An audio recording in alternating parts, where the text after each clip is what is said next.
शब्द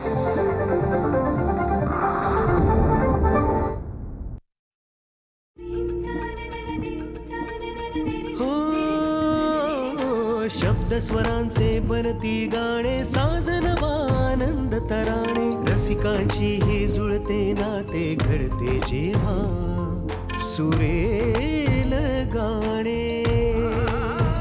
कसे हे घडते मनात येते, भेटू बोलू ऐकू तयांच्या गोष्टी गाण्यांच्या, गोष्टी गाण्यांच्या.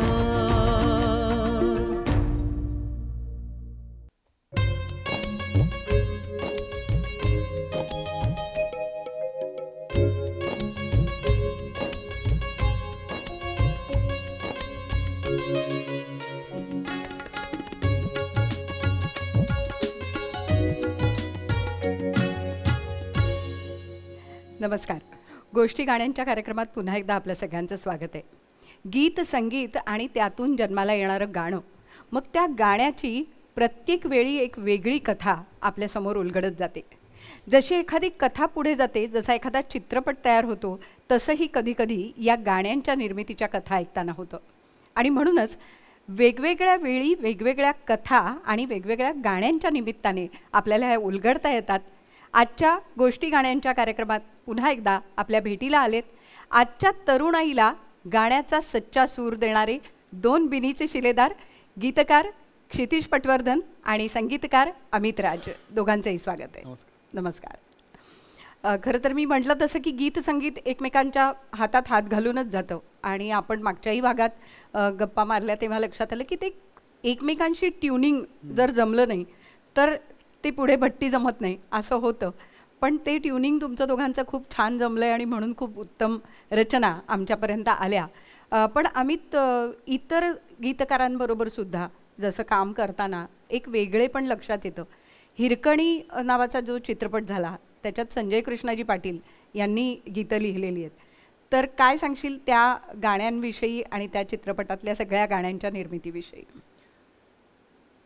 हिरकणी हा विषय माझ्यासाठी खूप जवळचा होता, कारण एकतर ती गोष्ट माहीत होती, लहानपणापासून आपण ऐकत होतो ती गोष्ट, आणि त्यावर एक सिनेमा होतोय, त्यात प्रसाद ओक डिरेक्ट करतोय, त्यामुळे नक्कीच उत्सुकता होती. आणि त्याचबरोबर त्या ओव्हरऑल म्युझिकचा टोन सेट करणं खूप महत्त्वाची गोष्ट होती, कारण तो काळ होता.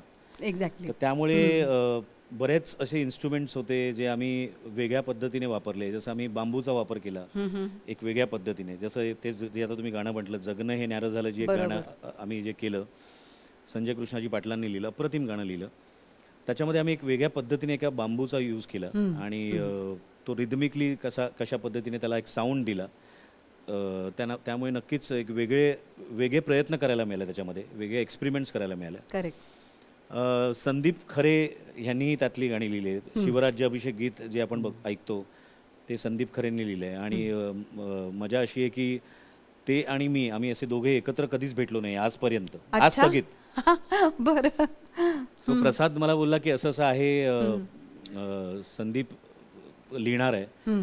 तर माझं त्यांच्याशी बोलणं झालं, मी मुंबईत, ते पुण्यात, म्हणजे फोनवर बोलणं झालं. आणि मग आमचं असं होतं की असं कुठला मुहूर्तच येत नव्हता की आम्ही दोघे एकत्र बसून काम करू, कारण ते बिझी होते तेव्हा मी फ्री होतो तेव्हा ते बिझी होते.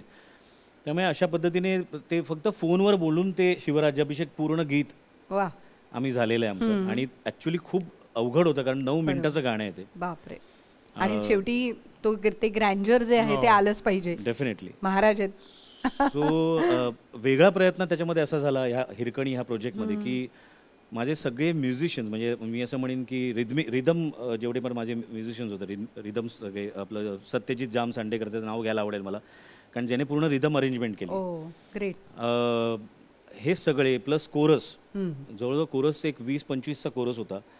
हे सगळी लोक माझ्या ऑफिसमध्ये, म्हणजे माझ्या म्युझिक रूममध्ये येऊन आम्ही जवळजवळ एक आठवडा रिहर्सल केली आहे शिवराज्याभिषेक गीताची. कारण ते जर ऑन द स्पॉट करायला गेलो असतो मी रेकॉर्ड, जसं आपण जनरल गाणी करतो एका सिंगरला बोलून, बरोबर, कारण ते पूर्ण जवळजवळ कोरसचंच गाणं होतं. तर त्यामुळे ते खूप अवघड झालं असतं. त्यामुळे आम्ही ते त्या पद्धतीने सगळं हे वर्क केलं.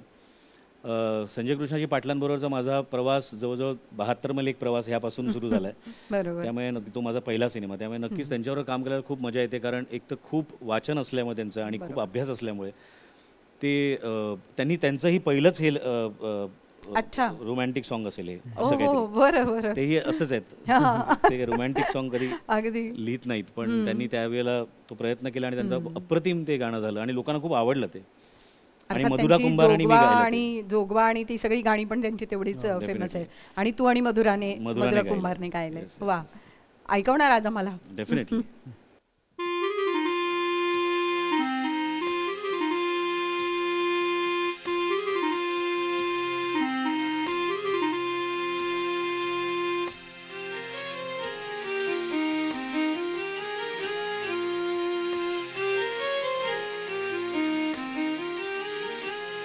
आभाळा संग मातीचं नांदन, जीव झाला चकवा चांदन. आभाळा संग मातीचं नांदन, जीव झाला चकवा चांदन. दिवसाचं दिसत्यात तारया नभामधी, दिवसाचं दिसत्यात तारया नभामधी.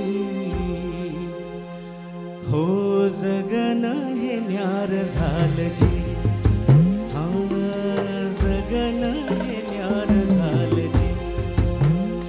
हो जगन हे न्यार झालं जी, जगन हे न्यार झालं जी. थँक्यू. वा वा, खूप सुंदर. पण हे करत असताना पूर्ण तो शिवाजी महाराजांचा इतिहास एका दृष्टीने तुमच्या समोर आला आणि हिरकणी हा तर त्या सगळ्या महाराजांच्या इतिहासातला एक छोटा एक कथा होती त्यातली. पण तुम्ही दोघांनी मिळून एक चित्रपटासाठी काम केलंय, बघतोस काय मुजराकर. म्हणजे प्रत्यक्ष शिवाजी महाराज ते आपलं दैवत आणि त्या दैवताला समर्पित एका परीने असा तो चित्रपट होता. कसं झालं त्यातलं गाणं? हेमंतची ती मूळ संकल्पना सगळी होती आणि तो स्वतः अत्यंत म्हणजे तो स्वतः ग्रामीण भागातनं आल्यामुळे आणि मातीशी अत्यंत जोडलेला असल्यामुळे, शेतकरी असल्यामुळे त्याला कायम असं वाटायचं की एक स्टोरी टेलर म्हणून आपण अशी गोष्ट सांगावी जी महाराष्ट्राच्या मातीत रुजलेली, म्हणजे फक्त शहरी नको. तर अशी गोष्ट की जी जो सगळ्यांचा एक सगळ्यांमध्ये जी कॉमनॅलिटी आहे ती त्याबद्दल बोलावं. आणि दुसरं असं की इतिहास आत्ता आपल्याला काय संदर्भामध्ये मांडायचा आहे, इतिहासाचा आपण फायदा करून घेतोय का गैरफायदा करतोय, तर असे प्रश्न त्याला खूप खूप छान पडले होते आणि त्यातनं त्यांनी ती कथा लिहिली होती, बघतोस काय मुजराकर. तर आमच्यासाठी ते खूप मोठं चॅलेंज होतं की छत्रपती शिवाजी महाराजांसारख्या व्यक्तिमत्वाशी रिलेटेड 5 अँगलची 5 गाणी लिहायची. अच्छा, म्हणजे फक्त असं नाही की त्यांना समर्पित एक गाणं लिहायचं, त्यांनी एक पराक्रम केलाय त्याच्याबद्दल एक गाणं लिहायचंय, मावळ्यांना काय वाटतं ह्याच्याबद्दल एक गाणं लिहायचंय, गड किल्ल्याच्या संवर्धनासाठी एक गाणं लिहायचंय, त्यांच्या तलवारीबद्दल एक गाणं लिहायचं आणि त्या मावळ्यांना जे स्वप्न पडते त्याबद्दल एक गाणं लिहायचं. तशी 5-6 वेगवेगळी गाणी होती. आणि मी म्हटलं तसं ती 5 ही गाणी इतकी वेगवेगळ्या पद्धतीच्या सिच्युएशन्स होत्या की आम्हाला ते करायला फार मजा यायला लागली. आणि त्यातलं एक जे गाणं होतं जे मात्र त्यांनी जेव्हा आम्हाला सिच्युएशन सांगितली तेव्हा आम्ही दोघंही म्हणजे आपण म्हणतो ना सर्द होणं 2 मिनिटासाठी की अरे हे फार जबरदस्त सिच्युएशन आहे. करेक्ट. की आपल्याला माहितीये की आपण जे काही काम केलंय त्यांनी इतिहासाला फायदा होणार आहे का गैरफायदा होणार आहे हे आपल्याला आता कळत नाही. म्हणजे आपण त्या वैयक्तिक स्वार्थ साधण्यासाठी आपण काय करतोय, त्यांनी इतिहासाचं नुकसान होणार आहे का हे जेव्हा त्या मुलांना कळायला लागतं गावाच्या, तेव्हा त्यांच्यात ते एक रिअलायझेशन येतं की माझ्या राजा तू मला आता कुशीत घे आणि मला माफ कर. म्हणजे हे फक्त एका मावळ्यानी एका महाराजांना म्हणलेलं नाहीये, एका मुलाने एका बापाला पण म्हणलेलं आहे. हे आपण म्हणूया की एका छोट्या एंटिटीने एका सार्वत्रिक मोठ्या एंटिटीला म्हणलेलं पण गाणं. तर जेव्हा आपण कुठल्याही दैवताची करुणा भागतो तेव्हा आपण खूप पर्सनल होतो आणि आर्तता आहे ती. एक्झॅक्टली, म्हणजे आपण खूप पर्सनल होतो. तर ते कुठल्याही मावळ्याचं छत्रपती शिवाजी महाराजांशी अत्यंत पर्सनल कनेक्शन असलेलं गाणं आहे. आणि मला हे खूप आवडतं की लोक त्याचा उल्लेख जेव्हा करतात तेव्हा ते म्हणतात की कुठल्याही गाण्यामध्ये हा रेफरन्स येत नाही की एक मावळा राजांना म्हणतो की मांडी तुझी दे एकदा माझ्या उशाला र. माझ्या राजारा माझ्या शिवबारा. हा. तर मला ते एवढं पर्सनल करायचं होतं, कारण मला नेहमी असं वाटतं की आयुष्यात माझ्या जर काही प्रॉब्लेम आला तर मी कुठल्या व्यक्तिमत्वाकडे बघतो प्रॉब्लेम सॉल्व्हिंग करणारा माणूस म्हणून, तर डेफिनेटली छत्रपती शिवाजी महाराज. तर असं वाटतं की तो पर्सनल टच त्या गाण्यामध्ये यायला पाहिजे. आणि मला असं वाटतं की अमितचं ते one of the best composition आहे, त्याच्याबद्दल तो सांगेलच. पण मला त्याचं सर्वात भावणारं जर गाणं कुठलं असेल तर माझ्या राजाला माझ्या शिवबारा.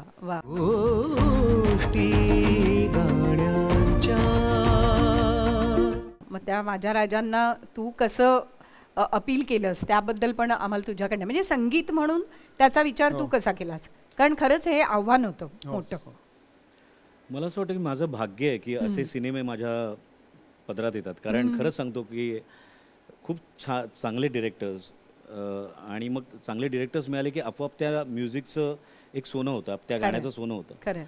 आणि ते विषय खास करून तर जसा हिरकणी तुम्ही बोललात तसंच बघतोस काय मुजरा कर, त्यामुळे नक्कीच महाराजांची कुठे ना कुठेतरी मी कनेक्टेड आहे. एक तर मी मराठा आहे त्यामुळे मला तो अभिमानच आहे, आणि महाराजांची कुठे ना कुठेतरी माझं एक कनेक्शन आहे.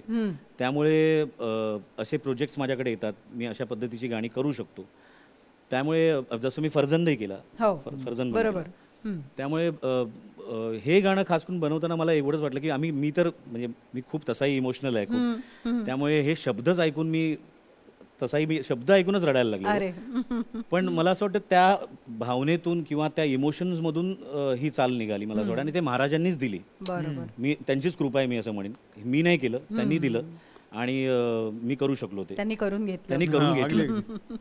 घेतलं त्यामुळे नक्कीच मजा आली ओव्हरऑल तो प्रोजेक्टच करताना. कारण बघतोस काय मुजराकर हा प्रोजेक्टच खूप आमच्यासाठी खूप चॅलेंजिंग होता आणि ॲट द सेम टाइम खूप काही काही करण्यासारखं होतं वेगळं. आणि आम्हाला खूप समाधान देणार होता. म्हणजे आपण म्हणतो ना की आपल्या हातनं एक भक्तिभावाची सेवा घडणं हा जो मुद्दा असतो. म्हणजे आताही लोक आम्हाला जे पाठवतात त्याच्यात असं असतं की लोक रायगडावर किंवा राजगडावर जाऊन त्या किल्ल्याच्या बुरुजावर बसून फ्लूट वाजवतात त्या गाण्याची फ्लूट, आणि आम्हाला त्याची कव्हर्स पाठवतात की आम्ही आता इथे जाऊन ना दादा आम्हाला छान वाटलं की या वातावरणात आम्ही माझ्या राजाला इथे परफॉर्म केलं. म्हणजे आम्ही कधी असं विचार केला नव्हता की कधी शिवजयंती असते तेव्हा ते गाणं जेव्हा आम्हाला ऐकायला येतं, आम्ही जात असताना कुठे ट्रॅव्हल करत असताना कुठे प्रत्येक ठिकाणी ते गाणं जेव्हा ऐकायला येतं तेव्हा असं वाटतं की येस काहीतरी आपण छान केलं, समाधान, आणि ते महाराजांना आवडलं.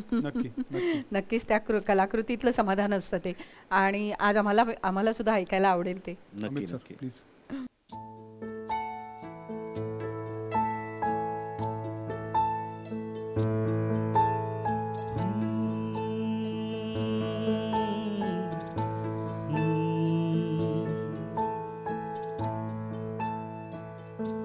शोधू कुठर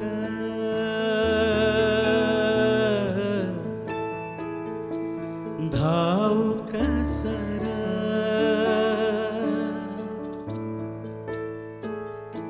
शोधू कुठर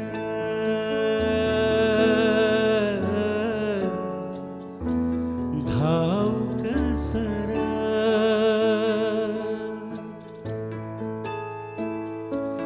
मीच स्वतःला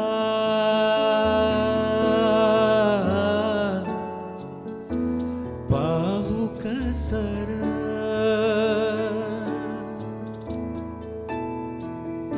मीच स्वतःला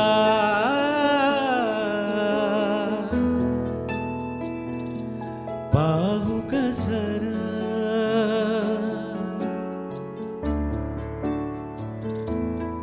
ह्या मावळ्यातून मावळून तू कधीच गेला र माझ्या राजार माझ्या शिवबार माझ्या राजार माझ्या शिवबार.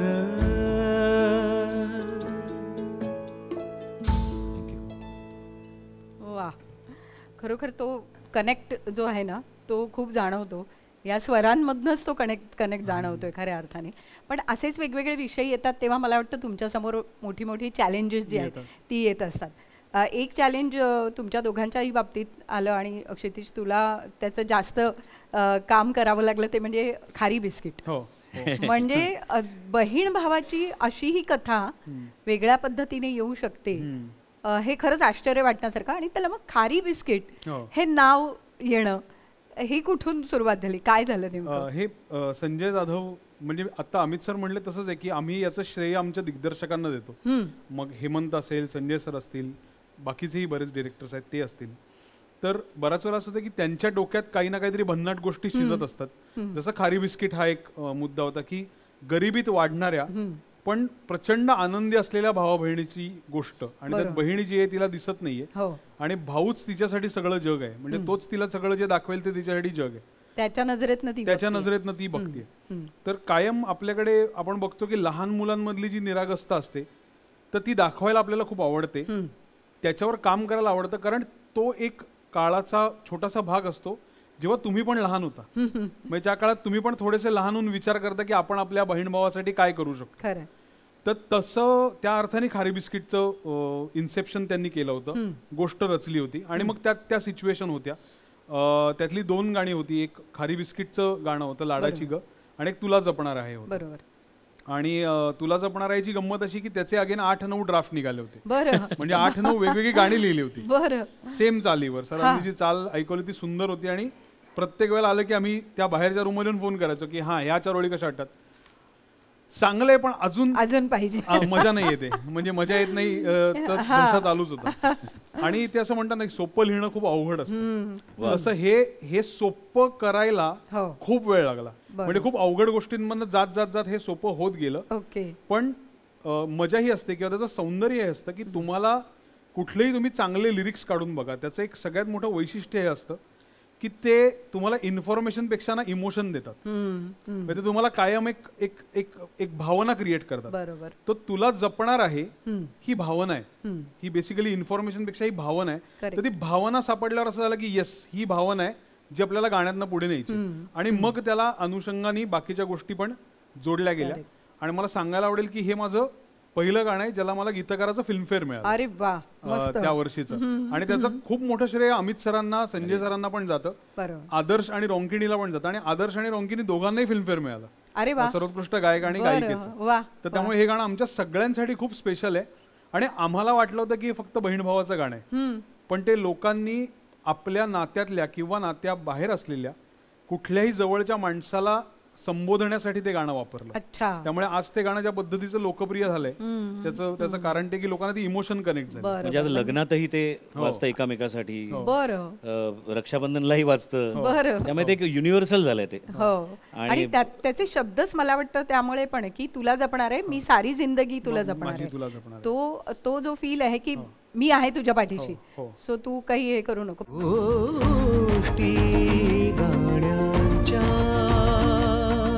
संगीताच्या दृष्टीने त्याचा विचार करताना काय वेगळा विचार केला? हे गाणं करताना आम्ही खूप मला असं वाटतं जॅमिंग केलं. कारण मला आठवतंय संजय दादा, क्षितिज, आदर्श. म्हणजे आदर्श ऍक्च्युली कधीच जॅमिंगला नसतो, कधी येत नाही. म्हणजे तसं बघायला तो मोठा सिंगर आहे तो. बरोबर.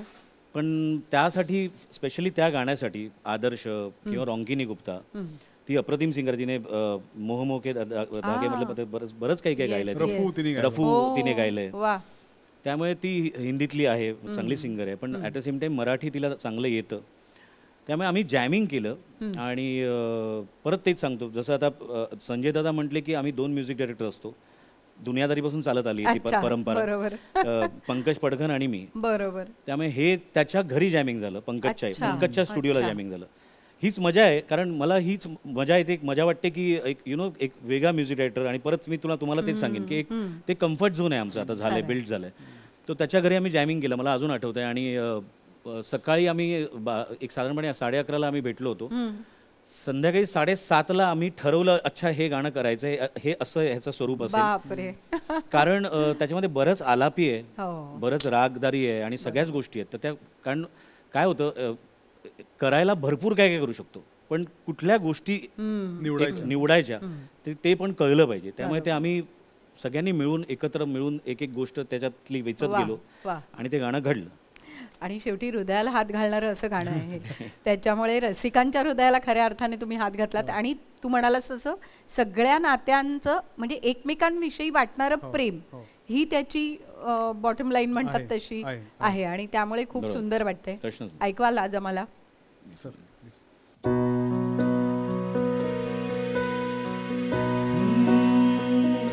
कधी हसणार आहे, कधी रडणार आहे, कधी हसणार आहे, कधी रडणार आहे. मी सारी जिंदगी माझी तुला जपणार आहे. तुझे सारे उन्हाळे हिवाळे पावसाळे मी सोबत हात कायमचा तुझा धरणार आहे. मी सारी जिंदगी माझी तुला जपणार आहे. मी सारी जिंदगी माझी तुला जपणार आहे. कधी वाटेत काचा, कधी खळगे निखाचा, तुझ्या आधी तिथे पाय हा पडेल माझा. तू स्वप्न पाहत जाना, तू बस खुशीत राहना. तू स्वप्न पाहत जाना, तू बस खुशीत राहना. माझ्याही वाट्याचे घे तुला सारे.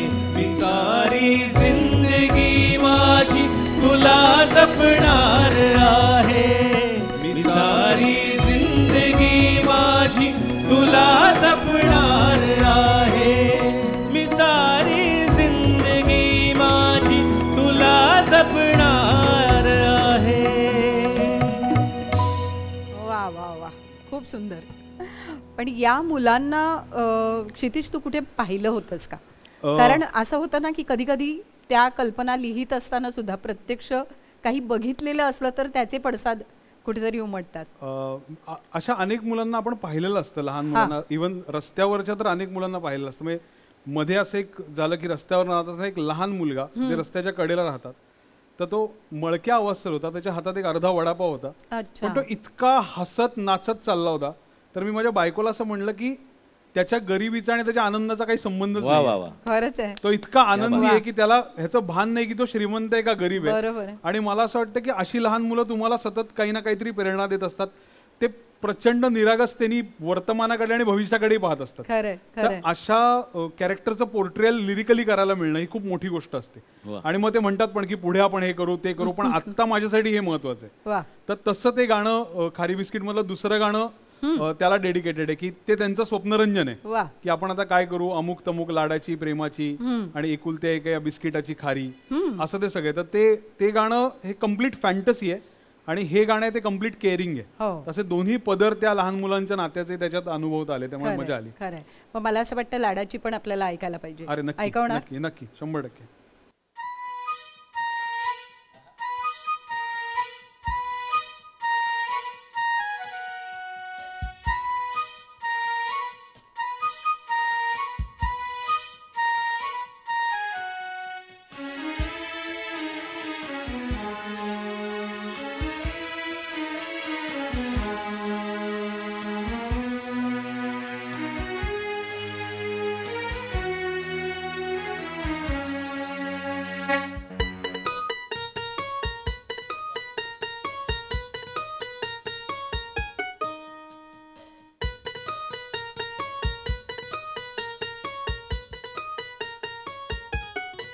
लाडाची ग प्रेमाची ग एकुलत्या एक या बिस्किटाची खारी ग.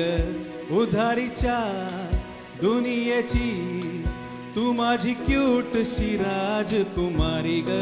जिंदगी हसतीया तू हसल्यावर, तू तर लई भारी रे.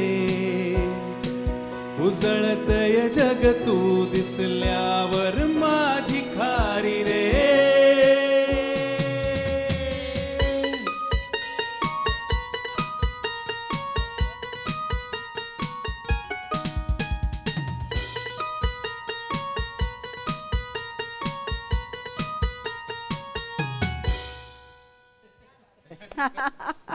त्याच्या म्युझिकने पण मजा आणली आणि एरवी तुम्ही खूप म्युझिशियनना घेऊन काम करता.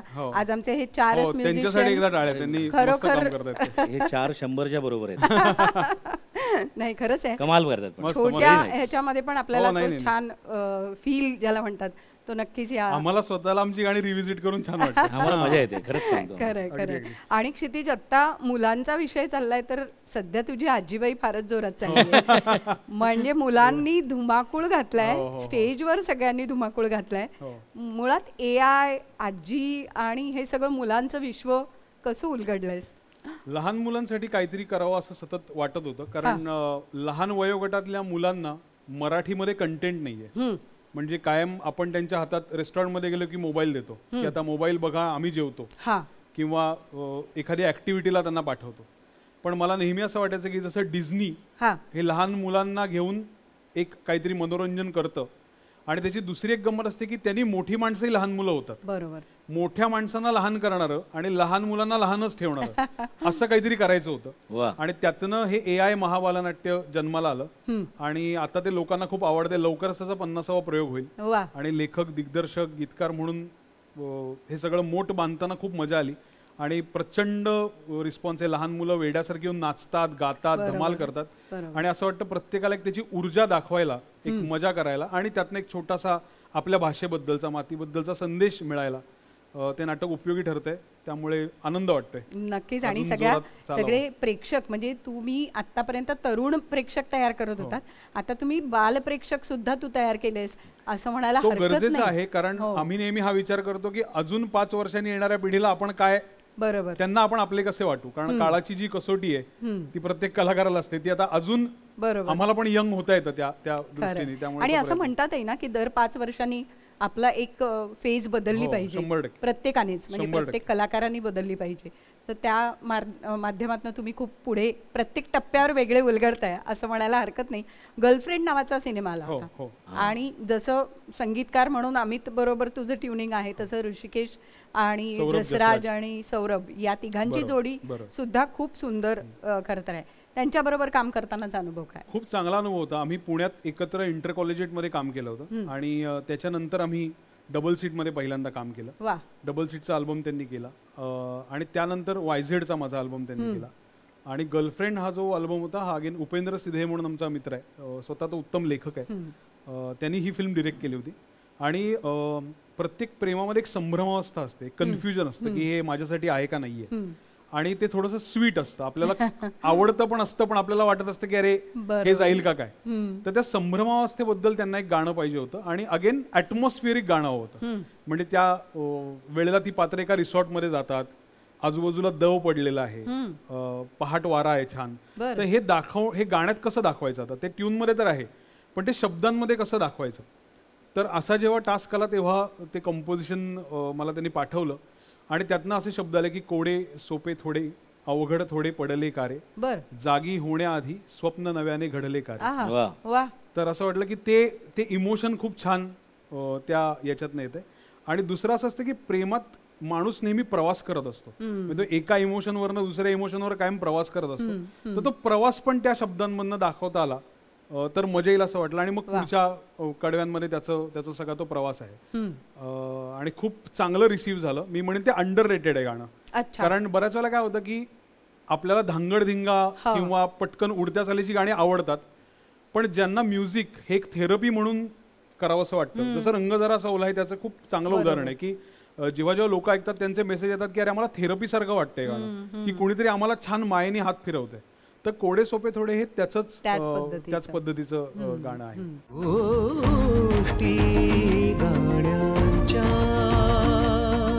वा, म्हणजे कोडे सोपे पण म्हटलं तर अवघड असं ते सगळं आहे. आणि आयुष्याच्या बाबतीत असंच आहे कुठेतरी. आणि याच जोडगोळी नाही त्रिकूट म्हणायला पाहिजे. तर या त्रिकुटांबरोबर आणखीन एक मुंबईची लावणी केली, ती कशी झाली? मुंबईला कायम मायानगरी असं म्हणतात, म्हणजे मोहिनी असं मुंबईला कायम म्हणलं जातं. तर पूर्वी एक लावणी आली होती की ही मुंबई नगरी बडी बाका, जशी रावणाची लंका, अशी खूप अप्रतिम लावणी होती. तर मला नेहमी वाटायचं की मुंबईचं एक त्याचं गाणं असावं. आणि ते गाणं दुसऱ्या कोणी म्हणू नये, ते मुंबईनीच म्हणावं स्वतःसाठी असं वाटायचं. ती स्वतःला काय म्हणेल. करेक्ट. तर अशा हेतूनी ते सुरू झालं. आणि दुसरं, मला कायम मुंबई फॅसिनेट करते. मी पुण्यात एक 11-12 वर्षापूर्वी इथे आलो, तर मला कायम हे फॅसिनेट करते की इथे लोक कामासाठी एकमेकांना जोडलेली असतात. बरोबर. त्यांना हा नाही फरक पडत की माणूस कुठून आलाय, तो काय करत होता, आत्ता तो ते काम चांगलं करतोय का नाही, हे सगळ्यात महत्वाचं असतं. आणि ते एक स्पिरिट या शहराला सतत जागं ठेवतं. बरोबर. तर ते जे शहराबद्दलचं कुतूहल आहे ते सगळं त्या गाण्यामध्ये आलं. आणि ते अगेन श्रेया घोषाल यांनी गायलेलं माझं पहिलं गाणं आहे. वा. तर त्यांनी ते ऐकलं, त्या म्हणल्या अरे खूप छान आहे, पण एवढंच म्हणायचंय का मुंबईला.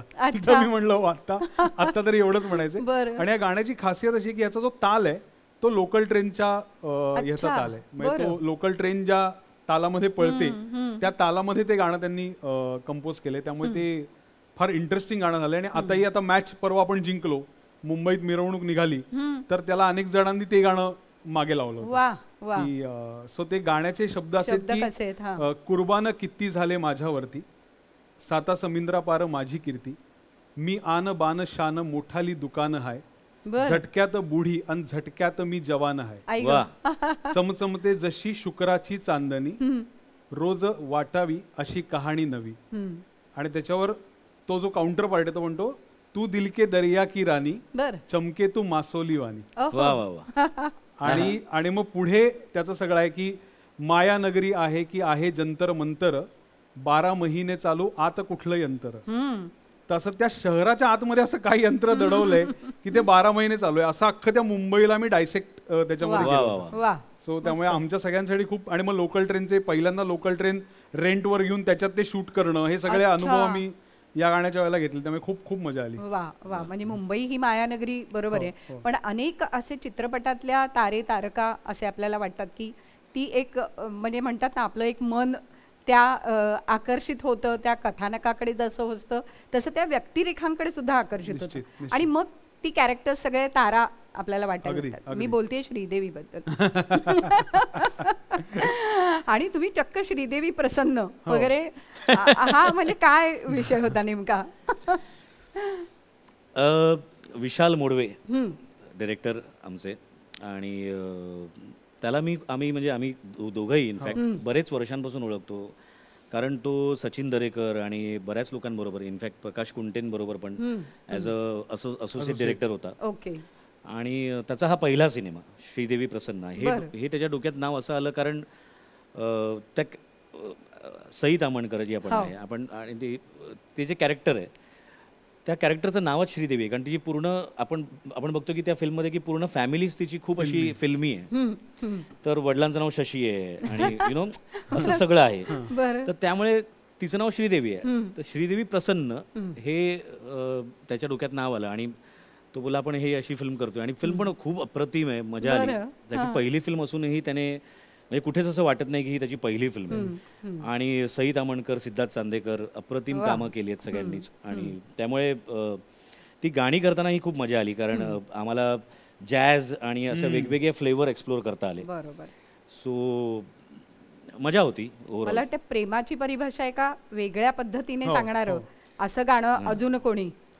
हां, ते कुणाल गांजावालांनी गायलं. कारण कुणाल माझा खूप जवळचा आणि खूप पूर्वीपासूनचा मित्र आहे. आणि जेव्हा मी हिंदीत होतो, मॉन्टीकडे असिस्टंट होतो, तेव्हापासूनच आमची मैत्री आहे. त्यामुळे तो मला भावासारखाच आहे. आणि त्यामुळे तो आला जेव्हा तेव्हा तो ऐकल्याच बोला अरे जॅझ आहे, कारण त्याचा आवडता फ्लेवर आहे गाण्यासाठी. त्यामुळे नक्कीच त्याला मजा आली गाताना पण, आणि तो गायलाही अप्रतिम. वा वा. आज आम्हाला काय त्यातलं थोडं ऐकायला मिळणार आहे किंवा आणखीन तुला काही त्याबद्दल सांगायचं? त्या गाण्याची गंमत अशी आहे की जेव्हा हे रेकॉर्डिंग करत होते अमित सर आणि कुणाल, तर ते गाणं झालं आणि मी तेव्हा नेमका पुण्यात होतो काहीतरी कामासाठी. तर मला एक संध्याकाळी फोन आला आणि अमित सर म्हणले की कुणाल सरांना तुझ्याशी बोलायचंय. ते म्हणलं हा बोला. ते म्हणलं अरे फार मस्त आलंय, it's a beautiful song, but सुन ना मुझे लगता है की और चाहिए सेकंड अंतरा. झालं म्हणजे आता म्हणजे ऍक्च्युली असं असतं की एक सिंगर म्हणतो अरे बरं बाबा एकच अंतर आहे, गाऊया आणि निघूया. तर त्याचं मला ह्याला फोन कर, मला अजून एक अंतर हवं आहे. ते मला अजून एक अंतर हवं आहे. तर मी म्हटलं मी आहे पुण्यात आत्ता. तर ते म्हणले किती वेळात देऊ शकतोस? म्हटलं मी गाडी लावतो आणि प्रयत्न करतो. आणि मग गाडी लावली, एक 10 मिनिटात मी दुसरा अंतरा लिहिला, पाठवला. तर त्यांचं हे वैशिष्ट्य त्यांचं आणि अमितचं की त्यांनी इमिजिएटली ते रेकॉर्ड केला, फोन केला आणि ते मला म्हणले की दुसरा पहिल्यापेक्षा बेटर वाटतं. अरे आणि दुसरा ठेवला ओ ओ आणि गंमत ही आहे, म्हणजे ह्या फिल्मची मजा ही पण आहे की प्रेमात म्हणजे अरेंज मॅरेजच्या सेटअपमध्ये प्रेमात पडलेले 2 जण बरं हे कॉन्स्टंट कॉन्टम्प्लेट करत असतात की अजून कोणी आहे का, म्हणजे का हेच कन्फर्म आहे, बरं म्हणजे फायनल हेच ठरवायचं आहे का नाही ठरवायचंय. ओके. आणि याच्या पुढचं जे गाणं आहे त्याचं नाव आहे तोच आहे. सो अजून कोणी आहे का, ते तोच आहे, हा प्रवास आहे. वा वा. हा, सो अजून कोणी आहे का रे बघू जरा. म्हणजे नातं सुद्धा खूप वेगळ्या पद्धतीने उलगडलंय तुम्ही एका परीने. आणि ही मला वाटतं तळमळ किंवा एक अस्वस्थता ही सगळ्या जोडप्यांमध्ये असते. हा, म्हणजे कन्फर्म कळत नसतं लग्न व्हायच्या आधी. लग्न व्हायच्या म्हणजे ती फेज तुम्ही छान वर्णन केली. काय ऐकायला मिळेल आम्हाला सर? हो.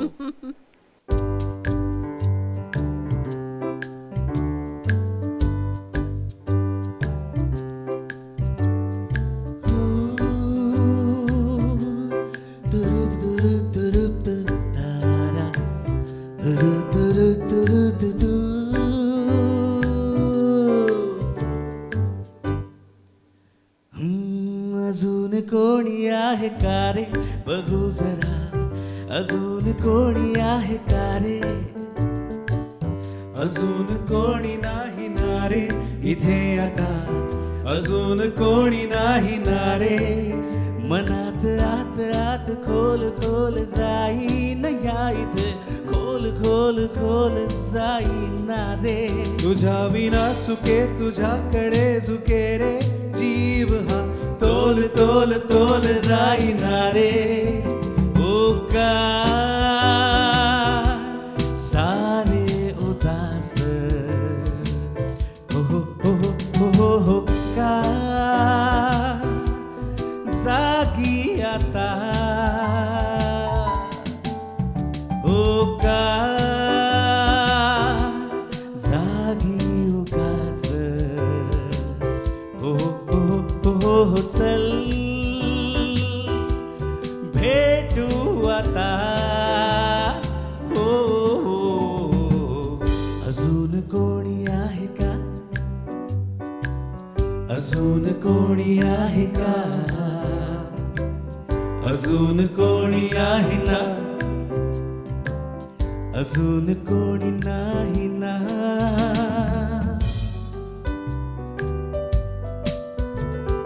रोज रोज येते नवे कुणी, रोज रोज होते जुने कुणी, रोज रोज येते जुने कुणी, रोज रोज होते नवे कुणी, मी चाललो लांब लांब आहे, मी थांबले बस तुझ्यात आहे,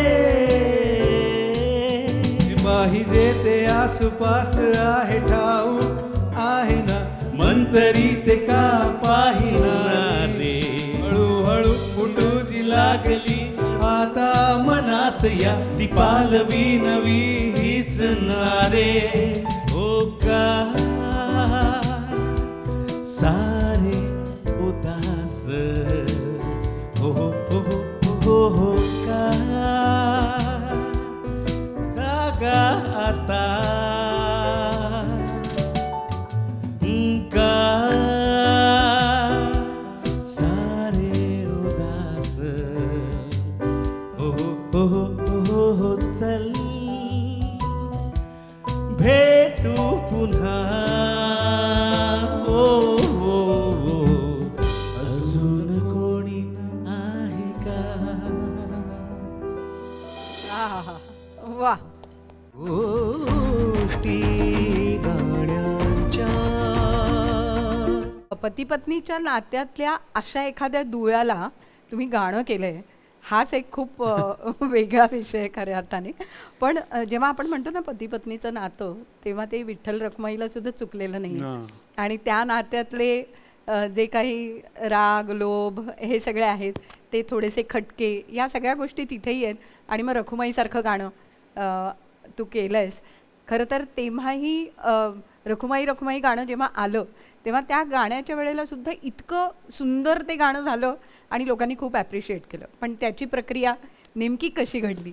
त्या गाण्याबद्दल बोलायचं झालं तर खूप आहे. कारण त्यात मोहन वीणा वाजली आहे. पंडित विश्वमोहन भट अरे वा.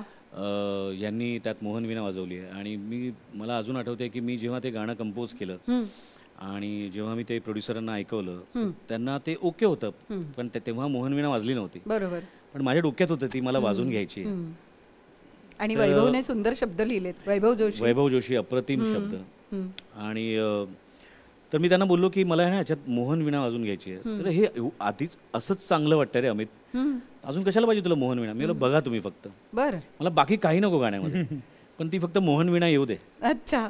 आणि मी पंडितजींना कॉल केला आणि त्यांनी मला सांगितलं मी राजस्थानला आहे आणि मला माझी फ्लाईट तिकीट करायला लागेल, मग इथून मला ताजमध्ये तुला ठेवायला लागेल मला, मग मी एकदा येणार, मग वाजवणार, मग माझी फी, त्यापेक्षा एक काम कर, तू मला गाणं पाठवून दे, ओके, मी माझ्या मनाने वाजवून पाठवतो. अरे वा. सो मी त्यांना बोललो मी काही एक हे करून पाठवू का. ते बोलले नाही, मी पहिलं माझ्या मनाने वाजवतो, तुला वाटलंच की काही गोष्टी रिमेनिंग आहेत तर त्याच्यामध्ये पेंडिंग असेल तर मी ते वाजवून तुला नंतर पाठवीन, पण आधी मी मनाने वाजवून पाठवतो. मी ते गाणं पाठवलं आणि मला आठवतंय की रात्री 2 वाजता त्यांनी मला रेकॉर्ड करून ते पाठवलं. And I was totally spellbound. म्हणजे मला असं होतं की अजून काय पाहिजे आयुष्यात. म्हणजे सर्व मिळालं, सगळं मिळालं आयुष्यात. म्हणजे मी ढसाढसा रडलो. मी बोलो मला एवढी म्हणजे मला तर काही मला जी अपेक्षा होती त्याच्यापेक्षा जास्त अजून पंडितजींनी वाजवलं. ऑफकोर्स ते पंडितजी आहेत आणि त्यांना ते गाणं भावलं. ते वाजून पाठवल्यानंतर मोहन वीणा जेव्हा ॲड झाली त्या गाण्यामध्ये, म्हणजे मजा बघा. त्याच फिल्ममध्ये आवाज वाढव डीजे गाणं आहे आणि त्याच फिल्ममध्ये ॲट अ सेम टाइम आपण बघतो की रखुमाई रखुमाई. म्हणजे मला एवढी मजा आली ती फिल्म करताना, कारण मला हे 2 वेगवेगळे टोकाचे जॉनर एक्सप्लोअर करायला मिळाले. त्यामुळे मला खूप त्या गोष्टीबद्दल हे होतं. आणि हे जेव्हा गाणं ऐकवलं प्रोड्युसरांना तेव्हा ते बोलले, हात जोडला त्यांनी, बोलले तुझ्या डोक्यात, कारण ॲक्च्युली काय असतं समोरच्या माणसाला जे म्युझिशियन नसतात किंवा जे म्युझिकल नसतात त्यांना हे माहीत नसतं की ह्याच्या डोक्यात काय चाललंय. करेक्ट. आम्हाला ते दिसत असतं काय घडणार आहे किंवा काय करणार आहे आम्ही, किंवा मास्टरिंग नंतर काय होणार आहे गाणं हे, किंवा आम्ही कुठले एलिमेंट अजून वर आणणार आहोत. ह्या खूप टेक्निकल गोष्टी झाल्या, पण तेवढा विश्वास ठेवणारी माणसं लागतात जी आम्हाला मिळाली नशिबाने दोघांनाही. आणि आम्ही आमचं त्यामध्ये आम्ही सगळं आमचं साध्य करू शकलो सगळं काम. त्यामुळे रखुमाई रखुमाई अप्रतिम. म्हणजे मला म्हणजे माझं सर्वात आवडतं गाणं. बऱ्याच लोकांचे बरेच सेलिब्रिटीज आहेत, आपले मित्र आहेत, त्यांचे फोन येतात की आम्ही सकाळी सकाळी पहिले ह्या गाण्याने सुरुवात करतो, आमच्या दिवस आमचा या गाण्याने सुरू होतो. त्यामुळे भाग्यवान आहे आणि त्या विठ्ठलाने त्या रखुमाईनेच आम्हाला ते सुचवलं आणि आम्ही ते बनवलं. खरं.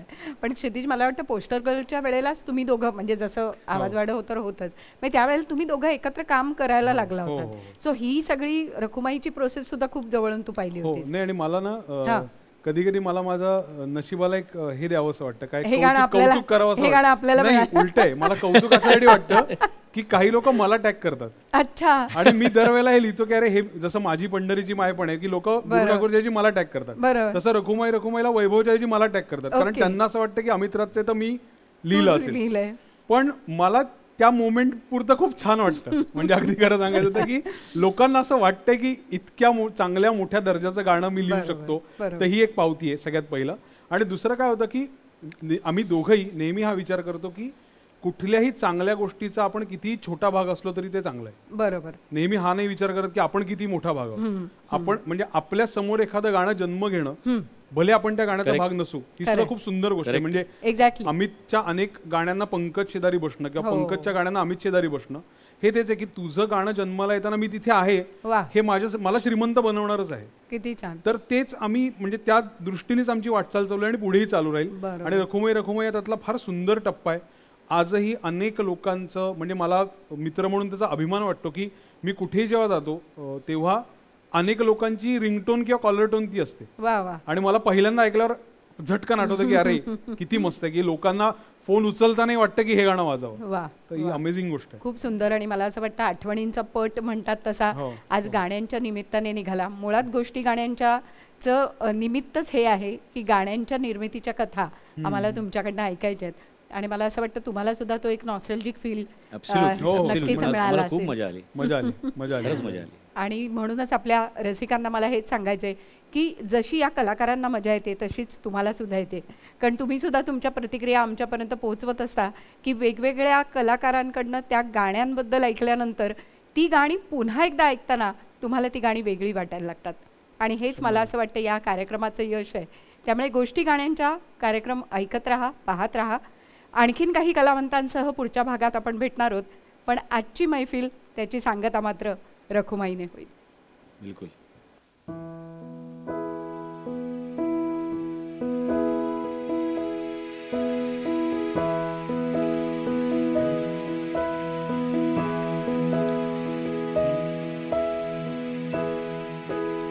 तुझ्या विना वैकुंठाचा कारभार चालना, एकल्या विठुरायाला संसार पेलना. तुझ्या विना वैकुंठाचा कारभार चालना, एकल्या विठुरायाला संसार पेलना. ये ग रखुमाई ये भक्तांच्या माहेरी, सावलीच्या पावलांनी विठूच्या गाभारी. ये ग रखुमाई ये भक्तांच्या माहेरी, सावलीच्या पावलांनी विठूच्या गाभारी.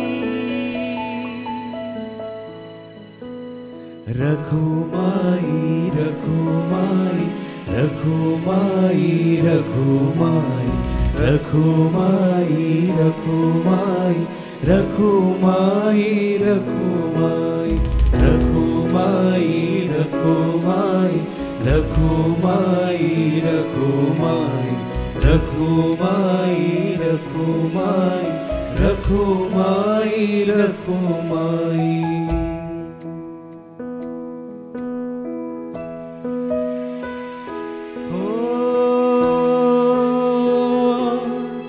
तू सकलाची आई, साता जन्माची पुण्याई, घेई पदरात आम्हावरी छायाधर बाई.